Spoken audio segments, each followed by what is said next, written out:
This episode is brought to you by Starry. When you drink Starry Lemon Lime Soda, every sip is a win. Perfect for game time or anytime. It's a crisp, refreshing lemon lime soda that's caffeine-free and bursting with flavor that makes you go, ah. Starry hits different. Find it in stores or online today.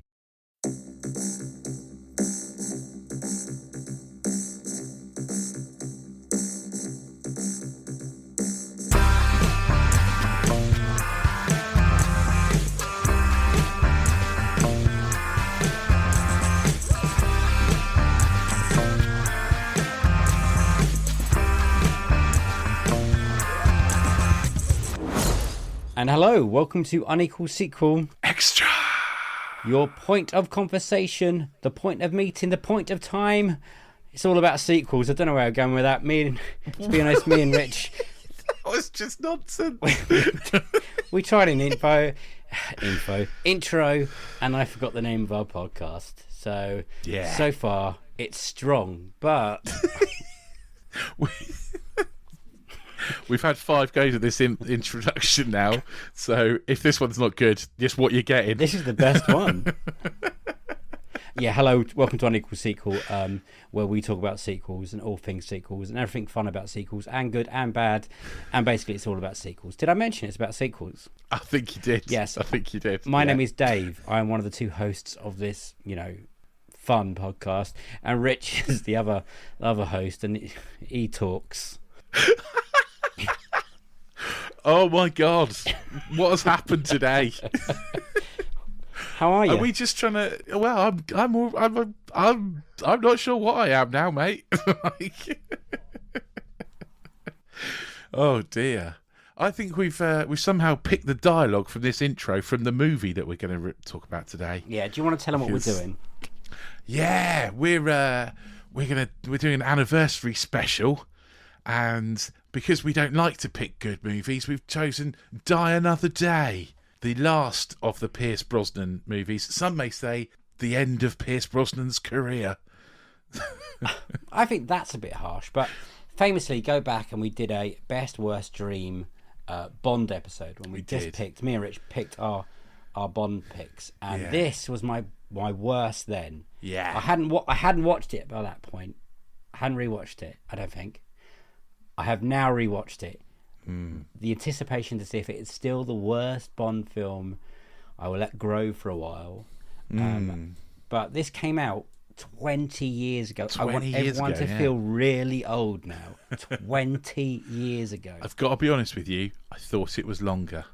Did you? Yeah. I'm surprised it's only 20 years ago. Feels like 25, maybe 30. I would put it solidly in the 90s, this movie, and it's not. It's 2002. I don't know. It feels like a early 2000 film. Does it? Watching it, yeah. Felt like a late 90s for me, but then maybe that's quite close, I suppose. This was the 40th year anniversary of Bond when this came out, so it was a big deal. I read out quite early, it was the highest grossing Bond at the time. I was like, isn't that every Bond? Every time they released a Bond, it should have made more money. Definitely at this point. That's no judge of whether it's good or not, though, is it, right? So everyone goes, like, loads of people go to see Bond films. Doesn't matter if they're good, bad or ugly. It makes a ton of money. Yeah, always makes cash. Do you remember seeing it before we go into a synopsis? I do not. I definitely didn't watch it at the cinema. Really? Yeah, definitely not. So November 2002. Yeah, I don't know. I'd have been getting ready to go. Essentially. So November 2002 was about the sort of time my life had completely fallen apart. Oh, blimey. So I was not in a place for James Bond. I was trying to figure out what to do with my life before I went to uni. Right, wow. I hadn't decided to go to university at this point. You haven't started applying by that point? No, I hadn't, no. So I think it came a crashing realisation I wasn't going to be a professional rugby player, and I'd also been made redundant from my job. So something about racing as well. Where you can I'd been to college and done motorsport engineering and stuff, and I had my own race team, and that had all completely fallen to pieces. So yeah, all my dreams shattered. A lot's happened in 20 years then. A lot has happened in 20 years, yeah. Yeah. But yeah, there we go. That's where I was. 2002. I remember seeing this in cinema. Do I you? remember sold out screening. I remember sitting very close to the front. You know when you feel like you're looking up the nostrils, that close to the front of a screen. Yeah. You know those those 3 rows of seats at the front that you think, who sits there? Why do they put them there? It was one of those. It was the front. Oh wow.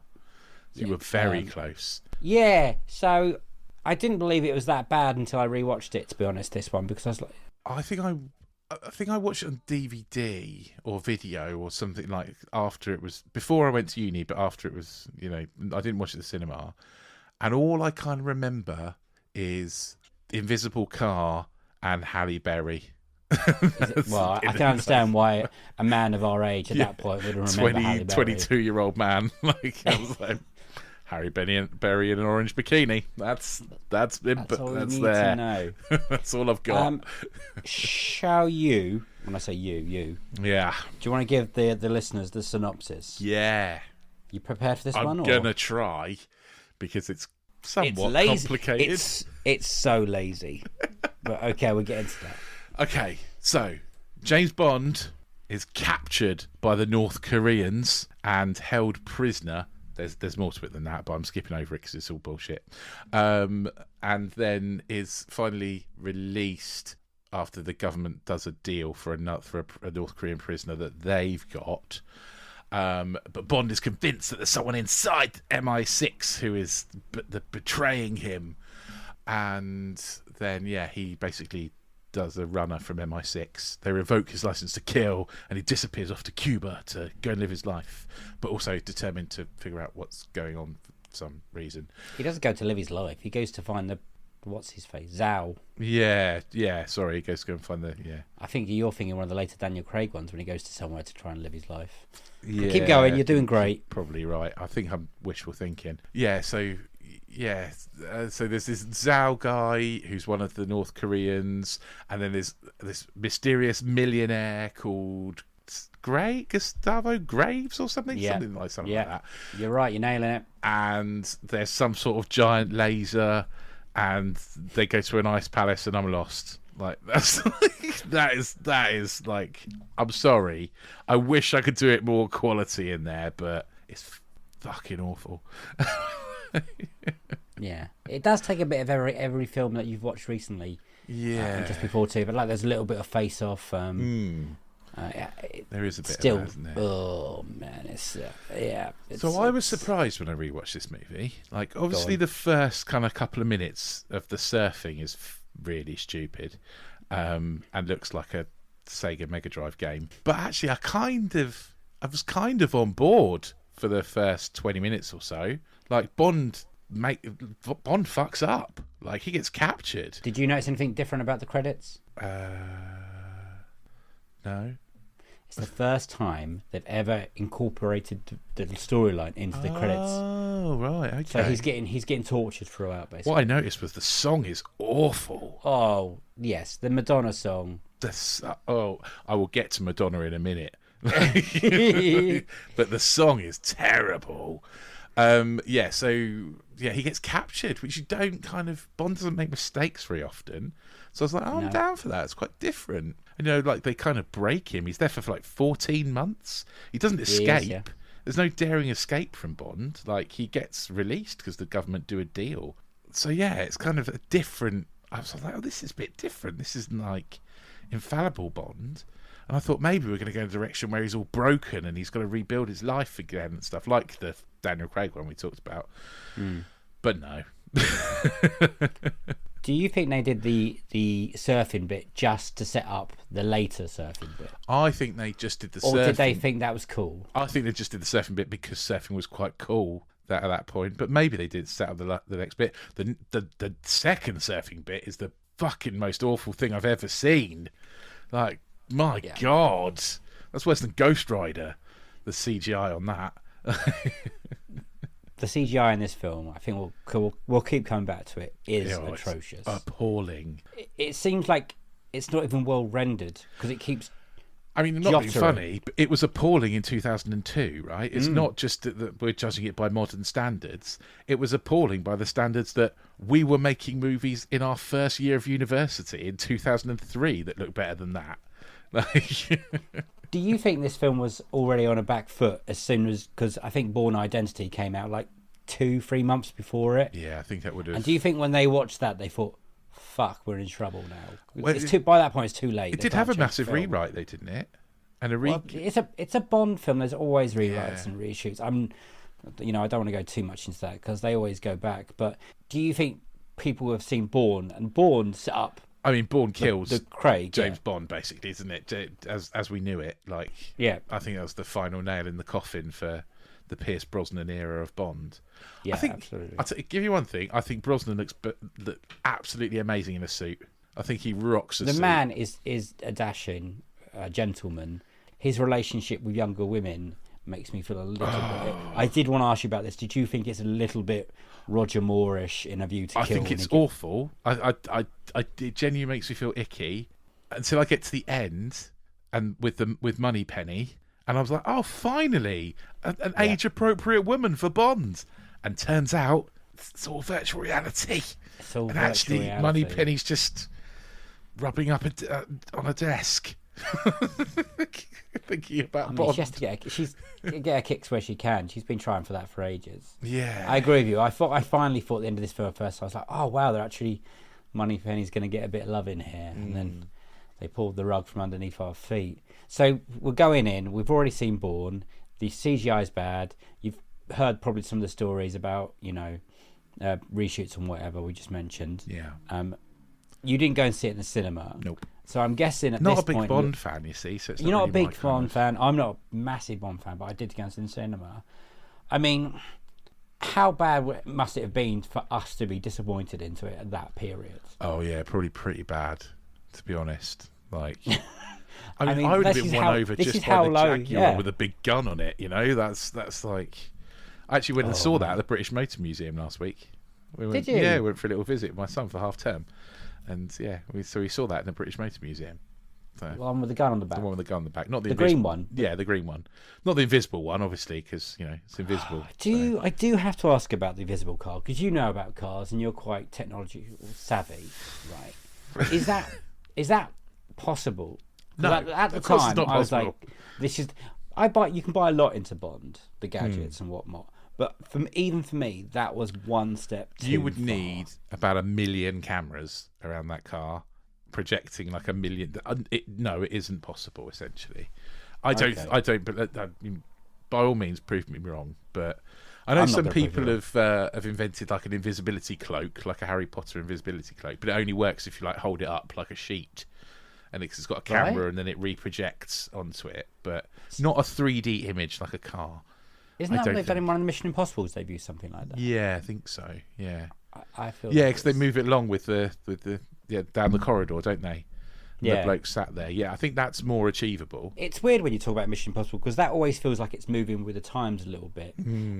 And this Bond just felt already in 2002 felt like it was like a 1998 film. kind of. Yeah. And we said we like Brosnan. He can deliver lines. I don't think he can deliver every line in this film. The bit his first interaction with Halle Berry's Jinx makes me It's want to awful. rip Oh, out my the tongue. innuendo's horrible. It's like I'm watching a Carry On film. It's really horrible. I think he looks good in a suit. I don't. He think looks amazing Can in a I suit. don't think he can deliver dialogue. I think he can deliver fight scenes. I don't think I could ever believe it was him surfing at the beginning. No, definitely not. Or the end. Well, the end is clearly a CGI, Yeah. mess. Can we? So the bad guy is the son of the Korean general at the start, Yeah. the one who's got the diamonds, and he somehow had a face transplant to make him look like Face, and DNA, sound everything. like Yes. like an English person. How does nobody go like? Where's this eccentric English billionaire come from all of a sudden? It's the same thing where we talk about Ghostbusters 2, and if they just looked, if there was purple slime, if they just looked into this man's background, they'd probably find out that this man doesn't exist. And he's pretty famous. Like, he drops He's into like an Elon Buckingham Musk. Palace. Yeah, and yeah, I think, he's not like, I don't know, it's weird. Toby Stevens plays the bad guy. Yeah. What do you think of him? I mean, he's Dame Maggie Smith's son, right? Is he? Yeah. In real life? Yeah, in real Fuck life. off. Yeah, no, Sorry. he is, yeah. He really is, I promise. I don't think he's done much since this, has he? He's done black sails. He's always popping up in stuff. Okay. Toby Stevens. Some theatre stuff, I think, isn't he? Theatre, some war films, I'm pretty sure I see him. Lot of historical things. Sharp, I'm pretty sure I've seen him in. Okay. As a bad guy in Sharp one day. He's quite a bad guy-y kind of face. He just grunts for this film. Like, grrr, Yeah, true. with the evil smile. Yeah, I mean, I don't think he's great. Did you, first time you see it, did you know the great. twist before it? The twist, as in, like, who the... He is there, yeah. Oh, I what, mean, it's pretty obvious early on, but did you guess it when you... I can't remember, to be honest. Yeah, I can't remember either. I think I was like, that's fucking stupid. Yeah. I mean, I've just seen probably thought Face it was Off. stupid. Nicolas Cage and John Travolta just had their faces changed around. I think I was probably just still struggling to get over Halle Berry's Your Mama jokes. Like, Can you believe they were going to do a spin-off of this film with her in it? I was reading about it today on Wikipedia. Do you want me to read a bit? yeah, go for it. I mean, before you do that, I watched this with my wife, and she went, "Has Halle Berry ever been good in anything?" I was like, Monsters Ball, I think. But Monsters Ball, she won an Oscar for. yeah, exactly. That was. I mean, she was damn good in that. But I'm Flintstones. I like. Is that bad to say Flintstones? I like her as Storm in X-Men. She never got a fair crack of the whips, to be honest. No, true. When she did, but obviously she's made some stinkers. Yeah, she definitely has. Yeah. Go on then. You read out from Wikipedia what you're gonna. Apparently, there was going to be a spin-off in 2003 with Jinx. It was originally reported that MGM were keen to set up a series that would be a Winter Olympics alternative to the main series. Sorry. Okay. It's like they're saying Winter Olympics is not as good as the Summer Olympics, but well done for everyone taking part. MGM had considered developing a spin-off film based on Michelle Yeoh's character from Tomorrow Never Dies. Right. She's a much more kick-ass character, I think. The spin-off Jinx was announced. It was actually announced. They said they were going to do this. In 2002, the director of this wanted to do it, but Stephen Frears was ultimately hired. Now, Stephen Frears is not an action director, I'm afraid. No. He did High Fidelity and stuff like that. Yeah. Yeah. Barry and Michael Madsen were originally going to reprise their roles of Jinx and Falco. I mean, why have we got an American... okay, go on. While Jinx's lover was going to be played by Javier Bardem... Javier Bardem. Thank you. I got there eventually. I just had to get there. Bardem would later play Silver in Skyfall. The film would have revolved around Jinx's entry into the NSA, revealing that she'd been adopted by Falco after being orphaned in a bombing and being hired by him and the RAND Corporation to the job at the NSA as a favour. I mean, they describe it as a Euro thriller, a Bourne-type-esque... Oh, man. In 2020, Bailey revealed that the character was cancelled over its $80 million budget, saying that nobody was ready to sink their kind of money into... 18 million? Yeah. 18, not 80? 80. 80 million. 80. I thought you said 18 million. I was like, that's 80. nothing.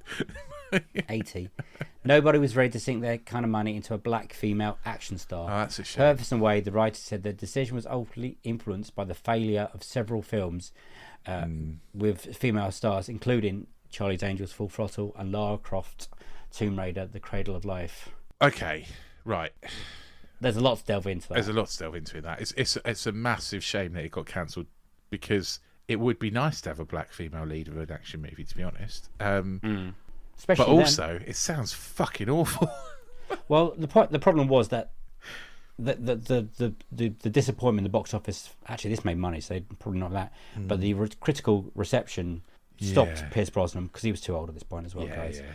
And they wanted to go to that Daniel Craig, and they decided to do that, 180 for Whip. So they weren't going to suddenly do another movie of this weird spin-off character of Jinx from a film that's not longer going to carry on. But yeah, I've got a question about Harry Belly's Jinx character. Harry Belly, yep, go on. Harry.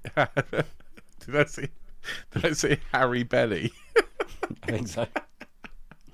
I mean, Halle Berry. Oh God, it's been a long day. Yeah.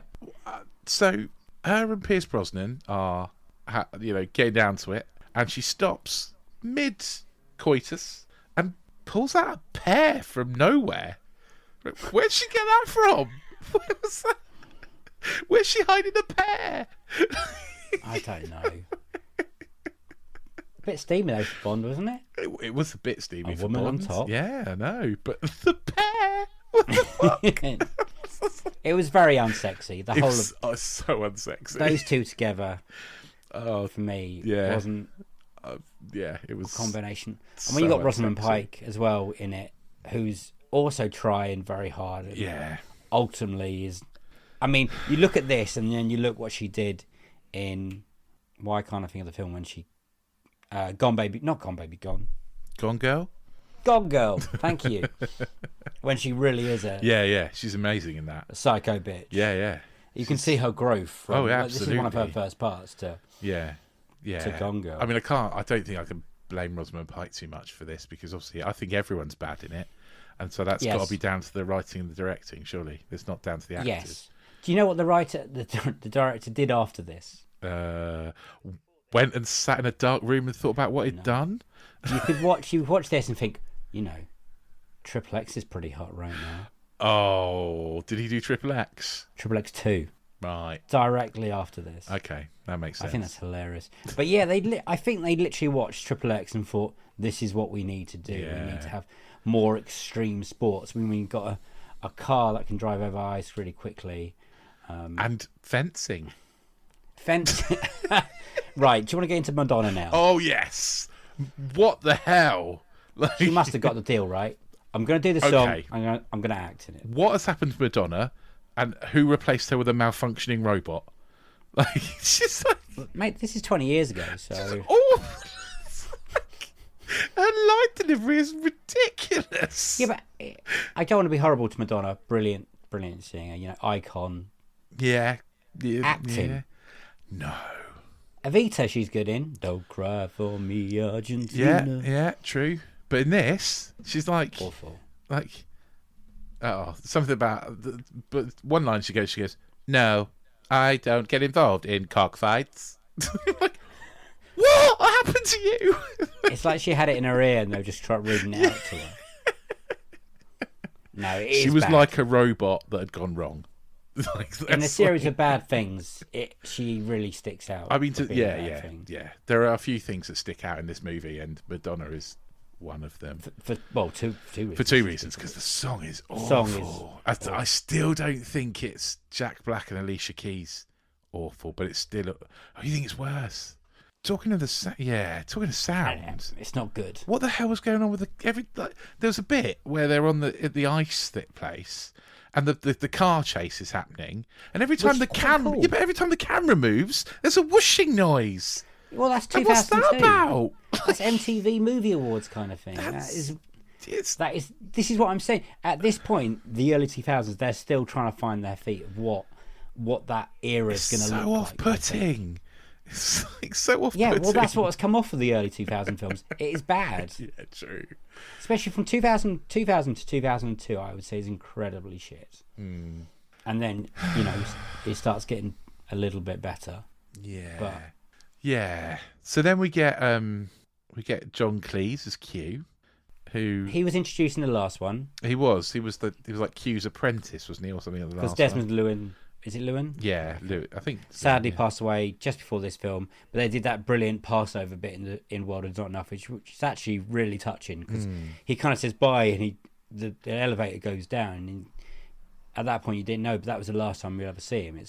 You think, wow, Yeah. that's what a way to go out. And John Cleese, I don't think he's bad as Q. I didn't really like him. There's a reason you never see him again, Rich. Yeah, that's true. Like Did you like all the nods in in his bit though? The 40th year anniversary. Yeah, thing? yeah. They had all the gadgets out, didn't they? They were like. Are they saying that they're all one big storyline? Because I've always taken in my head that it's always. I don't know. It's always weird. Bill Bond's weird, isn't it? Bond Because is weird. Yeah. I don't know. each film feels a bit of its time, and they clearly can't all be the same man. No, I don't know. I think it was. Yeah, some of that stuff was a bit weird. Like, again, just a bit too on the nose. Like, but it's almost like Bond picking stuff up and holding it to the camera, going, remember this? Yeah. We should also talk about the advertising, because someone described it as "buy another day," which made me chuckle. Yeah. There's a lot of, but apparently endorsements in this film made the film $100 million. Wow. I mean, Yeah, Rolex, Aston Martin, Jaguar, Sony Ericsson. Bond loves the Sony Ericsson. It's ridiculous. Oh dear. Shoes, Yeah. suits, the Do you know what else wine, Bond says. loves? An abandoned tube station. I thought that's quite cool. Have you ever tried to find that door that he goes down next to? No, Westminster Bridge, I want to say. sort of next to that old arcade, isn't it? It's that next like- to near Shrek's. Yeah, Shrek Shrek's- 2, whatever it yeah, is. Shrek's Big Adventure. Amusement thing. That awful bit of London where it's just nightmare. There's a McDonald's there that's underground. It's like walking into a cesspit. Gone off topic there, because I had to go to a toilet there once, and it was the worst thing I've ever did. Yeah. So I'm guessing we weren't surprised to see when Bond ended after this. No. Do you think, like, thinking about the bad guy, like Graves, the baddie, do you think he's a bit of a Bond clone, but without the good bits? The whole film is like that, because they've got another fucking satellite that shoots. I mean, that's GoldenEye, isn't it? Yeah. It's like they've taken bits from other Bond films. It's really lazy writers. Yeah. And tried to make this film, and you feel like you've seen it all before, kind of thing. Also, okay, I might be horribly wrong here, but you know, at the beginning, there's a North Korean woman, soldier woman. Yeah. Is she meant to be Rosamund Pike's character, but with the whole? No. So they just dropped that character because they keep zooming in on her. No, yeah, I think they just drop her. Oh, okay. Fair enough. And did you know that it was, at the end, wasn't meant to be the North Korea border thing? It was meant to be through Manhattan. But then 9/11 happened, so they had to change that quickly. Oh, wow, okay. And that a lot of Korean people boycotted this film. South Korea, North Korea, they all boycotted it because they weren't happy with how they were represented. Yeah, thank you. Okay. I mean, I can't imagine a lot of North Koreans go and watch Bond movies anyway. They will have it one day. Because representation is quite big now. I mean, there's always going to be some bad guys. It used to be the Russians for the 80s, and then you've got North Koreans, and then some people don't even put names on it. Top Gun Maverick. Yeah. It's just they're. I don't know. I still think North Korea is that kind of country that you can have as a sinister bad guys because they're kind of sinister bad guys. Yeah. But yeah, I don't know. I just this movie is kind of everything I really hate about Bond. Basically, It is, isn't it's it? smarmy and icky, and the female characters are awful. The gadgets are stupid. Like, it's just, yeah. CGI is the Oh, worst. God, The bit CGI. when he's surfing with the tidal wave We're surfing on like the bonnet of a car. all looks bad, that bit. But that is the bit I remember sitting in the cinema and just feeling really angry. So at that point, I was like, "Can you just kill him with a laser, please? I'm done." I don't understand how there's this massive tidal wave like that going through, and then he just scoops up at the end, and the wave just dies Yeah. down. Like I'm not going to go over that bit of land. Like if that's a tsunami, that's gonna Yeah, true. that's gonna wipe out everything. True. Also, not to sound like you, it's really, really long. It's Praise! It's so fucking dull too. It really is. I felt like I was watching it for hours. I mean, you've got the beginning bit, and then you've got 45 minutes until they get to Cuba, pretty much. Yeah. And if you can tell me what else happens in that 45 minutes, Nothing. Absolutely, he doesn't even meet the bad guy. I think at that point. No. he He meets meets Graves the when he bad comes guy back in from London, Cuba. doesn't he? Yeah.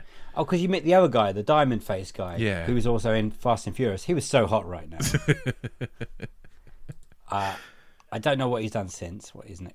Rick Yun. Why did they leave the bits of diamond embedded in his face? Why didn't they take them out? Okay, I wanted to ask you this as well. You could get them out, right? Yeah. It's not like he's With going to bleed to tweezers. death. Like, it's not like a, yeah, it wouldn't be hard. Maybe just left Maybe them he in likes for the look. decoration. Yeah. Did the blast blow his eyebrows off as well? Like, is that? No, I think that's because he was having the transformation. He's in the middle of the Oh right. the Okay. DNA genetic change thing. That's when Bond interrupted that. Okay, gotcha. That makes sense. But that is a guess. Because it doesn't tell you, does it? Like, It doesn't work. no. It's interesting to see. I think the biggest incredible thing about this is that it's now 20 years old, and I can't believe that's 20 years. Yeah. It Well, makes me feel incredibly. to me, old. it feels like older than 20 years old. But watching it back, like I get that it was 20 years ago, but watching it back, I was like, this is a 90s movie. Must does, be. Like, but no. It feels like it's one they've written in the 90s, and they're just looking around like, oh, that would do. Like you We'll said, use it that. feels like bits of other Bond movies they've just pieced together to make another movie, and none of it really I feel like works. that's. I always feel that's the way of an end of a Bond, life. Like I felt that way at the end of Roger Moore. Definitely Pierce Brosnan, even Sean Connery. They all get silly towards the end. The only one that hasn't really done it, and I really love You Don't No Time to Die. They seem to show respect to Daniel Craig's character. I just really don't. I wouldn't say there's any Bond film I really love. Like Skyfall's the closest I've got, and that's basically because it's Home Alone for grown-ups. You picked Quantum of Solace as your worst ever. Yeah, Bond film. I did. Does this now? Yeah, Trump maybe. Welcome to the club, Rich. I was right. Yeah, you could have been. You could be, mate. You could be. I'd have to think on it a bit more. I might have to watch Quantum of Solace again, but I'm not sure I've got it in me to do that. I mean, weird thing about Quantum of Solace is we've spoken to a lot of people now, and it's come up a few times like, oh no, it's really good. Boy, there are people that like it. There are. So maybe I need to watch it again. But no one likes this one. No one has come on and said, you know what's a There must be underestimated someone Bond. who liked it. Everyone's bad film is someone's favourite film. Yeah. Yes, we're trying to get that across. We haven't even talked about the Michael Marden American character in here. That they've just It's dropped really in. forgettable. That's why. I barely remembered he was in it, to be honest. I barely remembered Rosamund Pike was in it till you said. Every time I watched it, I'm surprised. Yeah. And then they put her into a skimpy outfit at the end. I'm like, why? Well, okay. Why? Yeah. She's now fighting. Do you know Halle why they Berry didn't in- put her in a skimpy outfit before that? Because apparently she was pregnant when they started filming. I feel like she's pregnant in every film. I've heard that rumour of Rosamund Pike. I think, unless I read that about something else, I'm sure I read that about this film. Like she was pregnant at the start, and so she was in always had stuff in front of her and things to hide it. And then they put her a skimpy outfit at the end because she'd had the baby by then. Yeah. But she was only in it for a little bit. Do you care to hear what Rotten Tomato thought about it? Audience and Tomato Meter. This is quite interesting. Oh, okay. Nick it from our lovely friends from the Sequelizers. Yes, guys, we listen. Yeah, we listen to you. Yeah, we know we're stealing your stuff. Yeah, go for it. Go on then. So, Critics and audience score. okay. You know. So, critic score, I would say, I think audience score will be higher. I think critic score 38%. Right, and audience score? I would say audience score 71. Okay, you're going to be surprised here. Okay. Critics, 56%. That's too high. This is only out of 223 reviews. by the way. Okay, still too high. Audience score, Yeah. 41%. Wow. Okay. Totally wrong on that one. But there is a lot. They're 250,000 plus ratings. Right. Okay. So yeah, majority, but they're not wrong. they're not wrong. Let's go on to ours. Okay. I think there's no way we can celebrate this film. For me, we're watching it back. It was just to see if it was bad as we remembered, and it. 20 minutes is. in, I thought this actually might be a bit interesting, and then it slowly flushes itself down That's the toilet. the only interesting bit of the film is the beginning bit when Yeah, he's getting true. tortured. Yeah, that is the only interesting bit. As soon as he's out, it's. Because I thought he was going to have like a bit anti MI6, you know, a bit kind of Bit But of he doesn't. PTSD. Yeah, it doesn't get anywhere near that. Man's does been it? tortured constantly and stung For by like 14 months. It says, scorpions. doesn't it? Yeah. Like, no, not having it. Anyway, yeah. So I'm not going to give it 0 because for sort of 20 minutes, I thought this is going somewhere that I like. And is it as bad as Halloween Ends? Well, it's a different level of bar. I think it probably is. So I think I would give it half a star. Yeah, I'm with you. It's so cheap looking. Is it an unequal sequel, Dave? It's definitely worse than the one before it, right? Yes. What's the one yes. before it? World Is Not Enough. Well, it's not enough. Which is a dull Bond, but in no Yeah. way a badly made Bond. I mean, yeah, like I said in one of the episodes, Judi Dench fixes a clock for 30 minutes. True, yeah. It's got, but Robert Carlyle's being bad, and Yeah, no, this is definitely worse. It's definitely unequal sequel, yeah. it looks so cheap. Yeah. It wouldn't does. surprise me. My lawyers have told me, allegedly, you know, I would say someone's nicking money from somewhere. Because there's no way the budget of this film's on that screen. No, that's Unless true. visual effects, like the visual effects of the But buildings, which is like... it was the yes, most commercially successful Bond movie ever and- at that point, and though, wasn't most of the money was coming from commercial deals. it? Yeah, true. So this is how they make Bonds for a lot of money, because they do stupid things like that. Yeah. Yeah, I give it a half. You'd give it a half as well. I stick. This is still my worst. Still not as Bond bad as ever. Matrix Renovations or whatever it's called. It's Renovations. It is. Matrix Renovations is better than this. But Halloween Kills is next level bad in my eyes. I'm still not quite sure that Halloween Kills makes me angry. But Halloween Ends, you mean? Oh fucking yeah! Ends. Evil dies tonight. That's Halloween Kills. Yeah, I know. Which is now brilliant in my eyes compared to the last one. We got to stop. That made me angry. Halloween Ends. Yeah. Die Another Day, I would put in the disappointment camp. But it is also rubbish. But you gave more Halloween disappointing. Ends a higher score than you've given this. No. You did. You gave it one, one didn't I? star. Yeah, you just said Oh, half for bollocks. this. Let's give them one each then.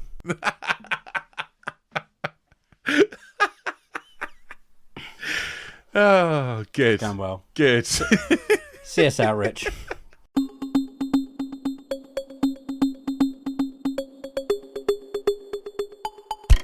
On that note, if you enjoyed this shambolic episode, where me and Dave appear to be having some sort of breakdown, if you want to go back and listen to slightly better episodes where we make a little bit more sense, not much, but a little, then we've got loads of episodes for you to go back and listen to. Go all the way back to the first episode with Helen O'Hara. Don't worry about the technical stuff because it gets better. And yeah, have a little listen to everything. Click the subscribe button. Click the auto download button. We'll drop into your pod shop of choice every single week, and you can listen to our dulcet tones. We are in the middle of season 4 of our interview episodes, so don't forget to check those out. There'll be a new one coming on Monday. We've had some brilliant guests. I can't wait for you to hear them.